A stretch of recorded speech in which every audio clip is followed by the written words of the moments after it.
so excited he's in town. He's here from Louisiana, from New Orleans. Please welcome to the stage the very funny Lonion. Lonion.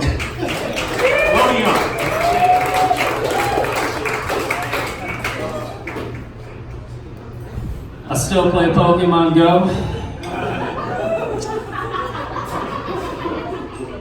We got anybody in here still doing that? Jesus Christ, 2 audiences in a row not doing that shit. All right, cool. So I guess it's just me and the dude that made Pokemon Go still playing that.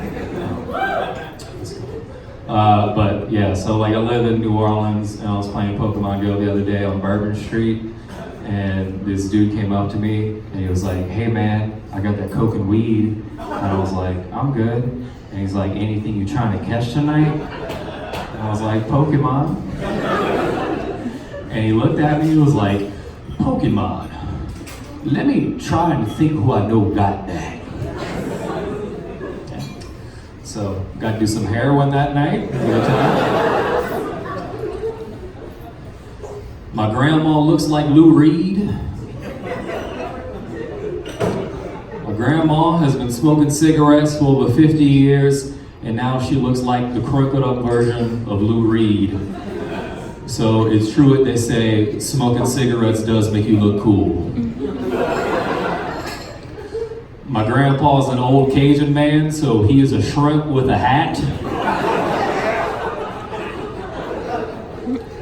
I used to go fishing with my grandpa, and one time I fell in a river, and there was an alligator very close by, and my grandpa jumped in and saved me before the alligator could get me, because if an alligator eats your grandson, you lose your fishing license.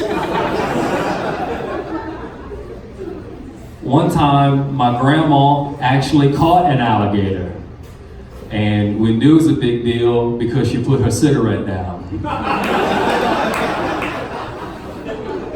She only put a cigarette down for 2 things, and that was to get another cigarette or to write a Velvet Underground song.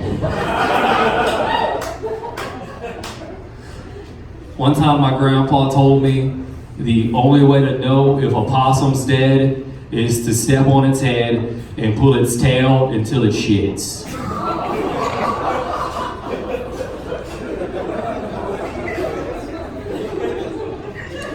I've been thinking about that for quite a bit now. And that is not the only way to know if a possum's dead. That was just something my grandpa liked to do. That was his version of Pokemon Go, I think.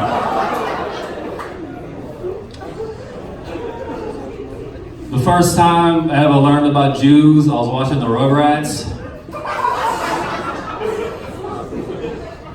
Y'all remember that shit? Y'all know like an episode of the Rugrats? Yeah. I remember I was like a little kid. I didn't, know any Jewish people, and it was Christmas time, and I was like, let's get this Christmas episode of the Rugrats. And then Tommy's grandpa started talking about Hanukkah. I was like, what's going on? But I listened and I learned. It was nice. And I remember when it was like Easter, I was like, all right, let's get this Easter episode of the Rugrats. And then Tommy's grandpa started talking about Passover. I'm like, it happened again. But it was cool. I'm from a very small town, didn't have the access to Judaism like bigger towns do, So, it was a very cute way to learn about Judaism. It's a lot cuter way than the way I found out about Islam, which was 9/11.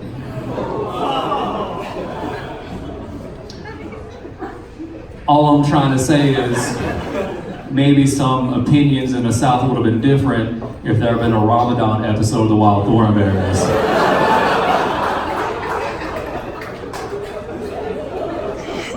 Some of y'all are worried because y'all heard my accent. It's like, it's gonna be racist right now. Yeah. But no, that was cool. This is nice. Colorado. It's cool. I'm getting adjusted to the fucking altitude. I'm not, I'm from New Orleans, so like we're like below sea level. So I started from below the bottom, now I'm here. I'm better than Drake, all right?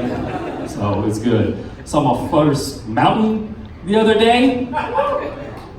On the plane coming here, saw a mountain. I was like, is that the wall from Game of Thrones? What the fuck's going on?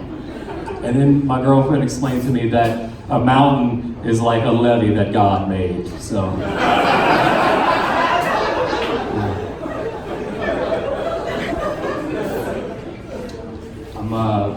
I've lived in Louisiana my whole life. I'm originally from a very small town in southwest Louisiana. It's called Marry the First Person You Fuckville. We actually call it the city, and it was Sweets and anyone else. It's pretty cool. Yeah, it's tight. I'm Cajun. You can tell I'm Cajun by my last name. My last name is Lonion. It literally rhymes with ha-ha. In Cajun French, it means don't touch your dick after you crawfish. And it's also the sound you hear if you throw an accordion at a donkey.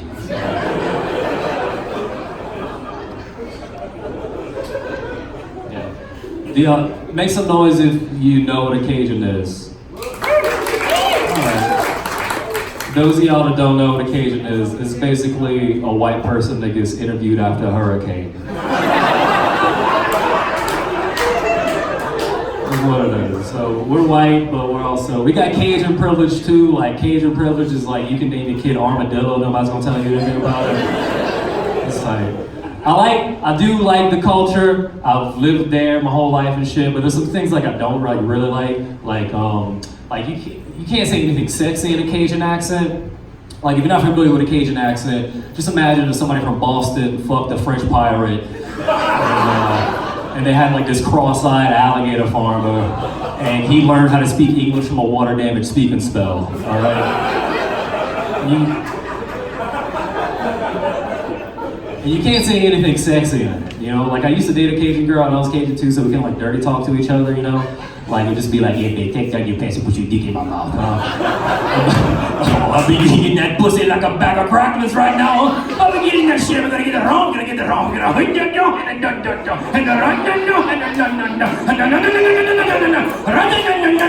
Get back in that butt right now.